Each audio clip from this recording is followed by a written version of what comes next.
Altalaşlı arısım, bugün tuğan barışın, attan kazak atkanın tevelsizlik turşun. Attan Kazakistan, attan koşmasta, kereşekli kasırga, ise kazak armanı, niyet etip Allah'ını, memleketin Kazaktın, imancının kurba, attan koşmasta. Amin, Allahu Akbar. Bismillahirrahmanirrahim. Elhamdülillahirrahmanirrahim. Ve salatu ve selamu Resulina Muhammedin el-Ashabin ecmaîn. Sadakallahu ve cim. Subhanallah ve elhamdülillah. La ilahe illallah ve Allahu Ekber. Allah kuş. Allah берет Аллаху Акбар. Сегодня пятница, 17 апреля 2020 года. В эти дни, когда коронавирус индет охватил весь мир, мы молимся за мир во всем мире, против всяких болезней, за братство, за дружбу всех людей, самых разных национальностей, всех стран, как бы оттан Казахстан, это значит вперед Казахстан. Амин, Аллаху Акбар, Аллах, прими мой намаз, 5 тысяч, Аллаху Акбар. Вот это посох, который мне подарил мне, да, по мусульманским ритуалам именно вот.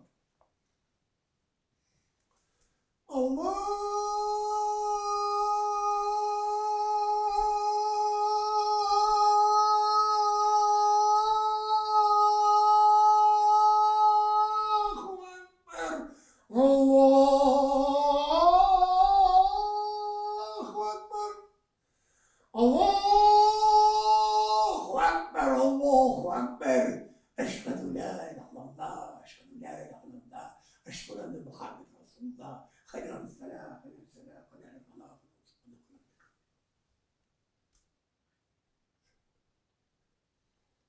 Allahu Ekber, Allahu Ekber.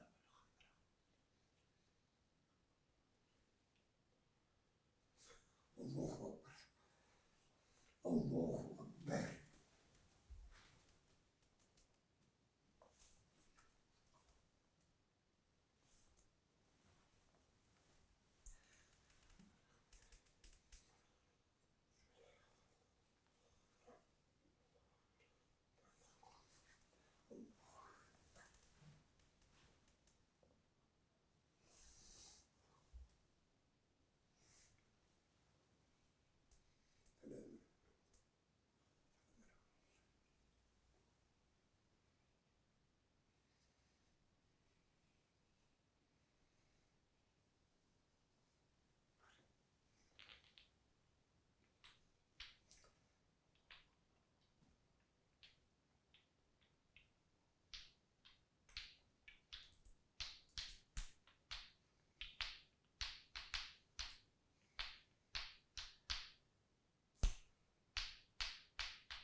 Оттан наш клич от предков клич свобода.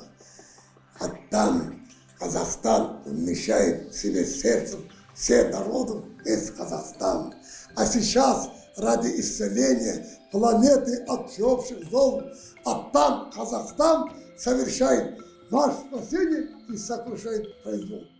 Қайырлы күн, құрметті көрермендер. Мінекей эфирде бір ай бойына біз індеттен құтылу үшін тілек тілеп, дұға қылып, Алладан сұрап келе жатқан күні түні жарға құлақ жастыққа тимей, бүткіл әлем бойынша орыс тілінде, қазақ тілінде, онлайн жүйесінде болсын, телеарнада болсын, Аттан Қазақстан бейбіт қозғалысының төрағасы Амантай Қажы Асылбек бүгін студиямызда қонақта. Неге десеңіз, дәл қазіргі сәтте біз президентіміздің шешімін күтіп отырмыз. Не дейді? Қалаға кіруге бола ма? Адамдар қайтадан сауда орындарын аша ма? Барлығының уайымы жаңа бір нәпақа тауып, күн көру, аман есен жүру еліміздің амандығы ғой. Ендеше бүткіл әлемнің көріпкелдері мойындаған. Және де өзінің айтып жүрген сөздерінің барлығы рас екендігін дәлелдеген. Күні кеше ғана біздің операторларымыз бұл кісінің үйіне барғанда шынымен де терезесін ашып аттандаған кезде көгершіндер жетіп келіпті. Соны түсіріп алыпты. Оны қазір қабір барысында біз сіздерге көрсетеміз. Ал көшеде иттер болса 40 ит артынан ілесіп жүреді дейді. Ал енді аң құс өте сезімтал болады, адам бойындағы ерекше қасиеттерді, оның жанында жүрген керемет Алланың нұрын көріп тұрады. Ендеше біздің болжампаз, көріпкел, әлемдік дәрежедегі тұлға, қара халықтың көсемі, билікте жүрген біздің азаматтарымыздың сескене қарайтын, бұл кісінің айтқан ақыл кеңесіне құлақ асып, батасын алып жүретін біздің керемет тұлға Амантай қажы бүгін не айтар екен дәл қазіргі сәтте? Қазір шешілер сәт болып отыр ғой, енді қара халықтың пайдасы болса екен деп Алладан тілеп отырмыз, енді ашылса екен деп. Бәріміздің тілегіміз сол. Бисмиллахиррахманиррахим. Мен қазір қалып қайтып айналайын. Жұлдыз үнемі айтамын саған рахмет. Алланың арқасында бір жаратқан Алланың бұйрығымен, Алланың бұйрығын орындап, Алланың құлы болғаннан кейін. Амантай қажы көріп білу, Алла болмаса мен нөл. Adamlar dön. Aleyna assalamu alaikum. Bismillahirrahmanirrahim. Elhamdülillahi rabbil ve salatu ve selam Resulina Muhammedin el ashabine ecmaîn. Sadakallahu azim. Subhanallah velhamdülillah. La ilahe illallah. Allahu ekber. Allahu ekber. Allah semavuş. Allah verir. Bana ulkan zikir, savap. Allah'ın uluqtau. Sonda Allah'ın uluqtağında peşler nağız bısığa kona degende peşler buyurup Allah'ın birini orada aytıkıza degende Allah жетті деген. Men bunu Allah'ın bir tırana etmesem onda men bir atakkumar, takkumar, tağbir berilir bula jaman. Özünü oyan, özünü göterip jaratkan Allah olmasa bugün adamzat çok. Mene rahmet ol Жұлдыз.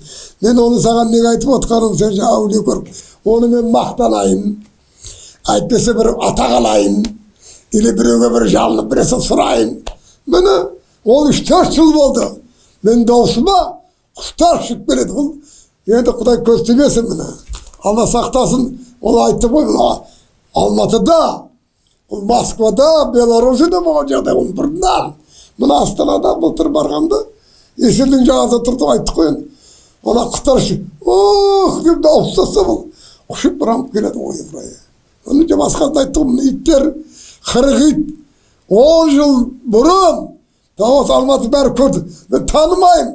Трамвайдан трамвайға өтіп, артынан нағылады. Автобусқа. Оны көп қалттар көрген. Оны біздің мына жаман милиционерлер Құдайдан берген. Олар иттер енді қасиеттер ғой. Бәрін енді Құдай кешірсін қып тастады. Ал мен бұны неге айтып отырмын? Коронавирус туралы айтқаным айналайын. Халқым 36 жастар каналы Қасым-Жомарт Тоқаевтың ұсынысымен, қолдауымен, Алланың бұйрығын берген маған батасымен міне қанша шағылттар, жақсылықтар, дуа оқып, барлық діндарды дүниесіне айналайын міне. Алланың бұйрығы ғой. Алланың бұйрығы болса мен орын. Міне рахмет саған Жұлдыз, сен түсініп айтқаныңа. Енді мына 11-ші күн соңғы күні ғой карантиннің, бүгін біту керек еді. Мына енді біздің басшылар енді аман болсын. Бұлар енді бір қиын сөз айтсақ тағы қиын, өтешкі жауапкершілік қой. Алла сәтке салсын оларға. Сәтті болсын. Халқымызға, елімізге бірінші мына Қасым Тоқаев президентіміз қандай ықыласы ниет, халыққа қандай жас. Оның бағдарламасы мына қазір біздің ең бағдарламасы халықтың игілікке деді. Халық үшін деді. Бұл сөздер керек болса баяғы біздің Компартия Қазақстанның қонайып бұл сөздер айналайын. Асқарып бұл сөздер. Ол мына Алланың бұйрығы ол. Олардың өзі исламнан ғана айттық қой жаңа лелін бәрі. Ал міне күтіп отырмыз айналайын. Менің жаңа оны айтайын дегенім қайда қиығы ғой енді. Міне қазір 4 миллионнан асыпты. Бүгін адамда тауырлар. Оның 1 миллионы Америкада міне. 700.000 адам шетіп өткен иманды болсын. Европада міне İtalya'da 30.000 қараңыз. İspanya'da 30.000. Angliya'da 30.000. Германияда 30.000 жақындады. 120.000 қараңыз. Мына 200 200 mingden askan adamlar ölgen. Sonun niyesi Amerika mı Avrupa'da. Niye? Bunlar Allah'ın da günahkarlar aynalayın. Sen şurada sen benim dostum. Bunu ben aytmasam o da ben Allah'ın kulu emesin. Ben siyasatına gittik bana. Siyasat ona baylandır siyasatçılar. O siyasat adam özün köğünün öz niyetin kalktı bir yerde maktanıp tasıp sasıp ne bu vardır? Buna dünyada siyasetkenin biri o ömür şahsötken yok. Bizim peygamberimiz bu ne? Muhammed tuğumları kurashdi ana jurvadir. Mana Alloh dedi bunu. Hali endi buni Hazrat To'qay bugun berim deb hukmba xalqqa unda berib qo'yindi. Xabarlab. Men ülkemizin meclisimiz var. Sergijan Umbetov degan. Bayağı buna Cam Almatı olsun hakimi. Birinchi o'rinbosar bo'ldi. Keyin Jabul olsun hakimi. Keyin Almatı olsun hakimi bo'ldi. Zo'r xalqqa жұмыс istedi. Onun kitabı var aynalayın chiqqani. Onda ko'p yaxshilar yaxshi yozilgan. So'ng men xabarlasib, ularni bu koronavirusga ules qo'shib ko'mak ko'rsatdi qo'y. Yo'q, majlismenlarga bu жаңалық qashin majlismenlar bor, bularning 5 ming, 10 ming dollarlar deydi. Bu yat narsa. Buni hakimlarga da aytdik qo'ja. Abadoq batal xabarlasib sаған meni abadoq kutamiz aynalayın. Onu nega aytib o'tirim? Meni qanday qiyiqtirib o'tir. Abi Allah'tan sıradık bunu Kazakistan'a jengil bulat dedim. Конечно 31 adam qaysi bo'libdi deydi. 4 mingdan asıl avru. Buna Rossiyada уже 100 mingdan asıp ketdi. 179 ming Rossiyada. Buna Nijegorодskiy облыс var qo'y. Сол yerda 4 ming avru ekan. Bir облыста Rossiyaning. Bizim Kazakistan'da 4 ming adam. O yerde de 30 adam qaysi bo'lib bizde. Bizim Kazakistan qanday memleket? Rossiyaning bir облысының тең. Bunu Allah Taala bizga sonday көмөктөстүр. Неге? Қазақ халқы қайғынды, мейірбанды, қонақшыл, бауырмашыл. Дүниеде Allah Taala адамзат сыйлайды қазақ халқыны.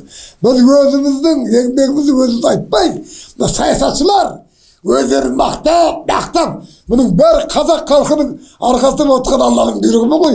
Қазақ халқы болмаса біз кімбіз айналайын? Bunu соны айту керек. Біз ел, отан, Қазақстан деп. Құдай сақтасын, осындай жаңалықтар күтіп отырмыз. Енді мен ойлаймын, Hazrat To'qay мына карантинді уже бітіру керек деп ойлаймын. Ұсыныс сіздерге белгілі ғой енді.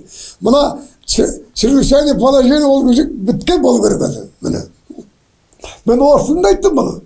Қадашымыз қайталап отырмын. Өте жақсы, енді осы айтқаныңызды, дұғаңызды жасап, орыс тілінде әрі жалғастырамыз. Орсын деді.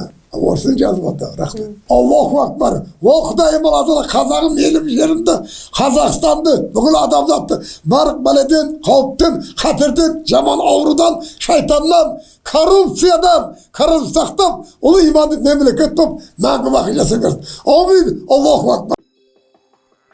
Altı alaşlı arısım, bugün tuğan barışın, attan Kazak atkanın tevelsizlik turşun, attan Kazakistan, attan koşmasda, kereşekli kasırga, ise Kazak armanı, niyet etip Allah'ını, memleketin, Kazak'tın, iman yolunun kuruba, attan koşmasda, amin Allahu Akbar.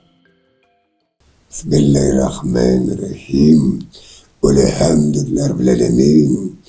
والصلاة والسلام رسولنا محمد الأصحاب أجمعين صدق الله العظيم سبحان الله والحمد لله لا إله إلا الله والله أكبر Allah всемогущ, Allah велик. Товарищи, друзья, братья и сестры, казахи, казахстанцы, люди доброй воли всех религий, мусульман, христиан, православных, буддистов, иудаистов, других. Аллах Таала, истинно боговерящих. Сегодня 11 мая по решению нашего уважаемого президента Хасана Тоқаева последний заключительный день карантина и так называемого чрезвычайного положения. Я специально звонил одному из хороших наших машинисменов, бывший аким Джамбульской области, Алматинской области, Серджан Умбетов, который очень благородный человек, помогает бездомным, а бездомным ауле, ну, за братство, за дружбу. И вот за Узнагачом есть такой поселок Каракстак. Каждый год, много лет. Я давно знаю, и он мне посчитает, сам звонит, я звоню. И сказал он, что, ну как коронавирус закончится, карантин я имею в виду. Он сказал, в 12 часов Хасым Тухай будет выступить, и смотрите телевизор, слушайте радио. Я в 11:30 включил хабар. В 12 часов Казахстан. Никакой ни привета, кажется, ни ответа. Ну, они, может, думать, я не за то, что... Но то, что коронавирус, я уже говорил, дал человечеству большое испытание на веру в Аллаха, на Создателя, понимаете? Это великое дело. А тут политическое безбожество, политиканы, охватившие весь мир, по существу они во многих странах, особенно в Европе и в Америке, политику ставят на первое место. И вчера Володин выступал по телевизору, председатель Госдумы России. Он сказал, жизнь показала, я вынужден говорить, чтобы не повторяться. Мы, говорит, россияне, правительство России, Путин, приняли такие меры, которые нам дали возможность намного сократить число пострадавших там и других. А Америку вы смотрели как на икону. И, пожалуйста, Америка в таком положении. Я не рад этому. Просто 10-й раз, 12-й раз сегодня, выступая по этому телевизору, Виктору спасибо, он специально сделал, ну, неудобно, говорит, такой вот, ну, журналистский, знаешь, хлип, или называется, ролик про коронавирус. И вот, что я говорил там, еще повторяю, Аллах испытывает человечество и пострадает в первую очередь страны Западной Европы и Америка. Сейчас 4 миллиона уже заболевших во всем мире, боже мой. В том числе в Америке 70 тысяч умерших. И в Европе 3/4 всех пострадавших в мире, 3/4 только в Европе. Это Англия 30 тысяч, Германия по 30 тысяч, Испания по 30 тысяч, Италия по 30 тысяч, смотри, 120 тысяч только в 4 странах. Бесподобные вещи. И эти дни совпало с празднованием 75-й годовщины. Я как сын погибшего фронтовика Асбекова Хантибира, который воевал почти с начала войны до 1944 года и похоронен в Беларуси, Витебская область, Витебский район, село Шапура, провел позавчера как бы в составе бессмертного с портретом отца и маршем на Казахстан, и молился у памятника генерал-майору, великого батыра, героя Советского Союза Ивана Васильевича Панфилова, и в память великого нашего казахского батыра, полковника, командира дивизии Бауыржана Мамышева. И вот, когда я пришел домой, все это смотрю, Евроньюз новости, Москву, другие новости, Казахстан, конечно, Хабар. И вот что делается в Беларуси. Спасибо, Лукашенко, парад. Ну, Путин, дай бог ему здоровья, он выступил, поздравил, и показали, полк стоит в Александровском саду перед могилой, тут перед, это как его, пламенем огня, вечного огня в саду. И вот показывают другие страны, как праздновать, бесподобные вещи. В Греции, это антифашистская держава была, вышли, но Виктор неудобно, говорит, педофилы, лесбиянки, они воспользуются тем, что карантин запрещает всем, это безбожие, это кара Аллаха, вот такие вещи. Я для чего говорю, вот это и есть безбожество, великое наше убожество в человечестве, не то что в Казахстане. Еще Аллах сохрани Казахстан от такой болезни, и весь мир я молюсь, конечно.